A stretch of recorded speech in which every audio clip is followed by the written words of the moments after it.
Un adolescent manipule et pulvérise le patriarcat dans une espèce de western glacial des années 1920. That's it. That's the movie.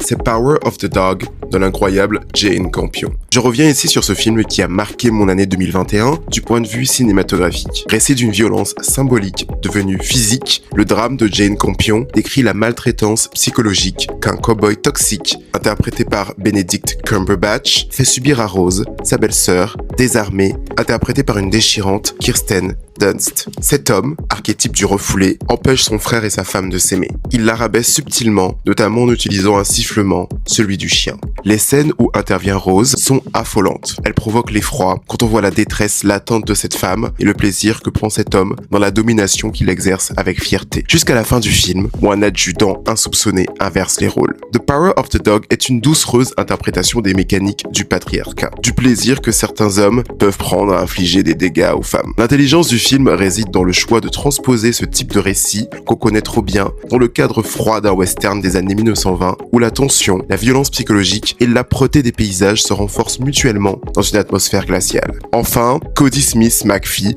absolument hypnotique, perturbant et vengeur, est la star du film. Bien décidé à ne pas se laisser enrôler dans une image d'un homme violent et manipulateur, il réfléchit du début du film jusqu'à sa fin pour renverser la dynamique du pouvoir. Et c'est une masterclass.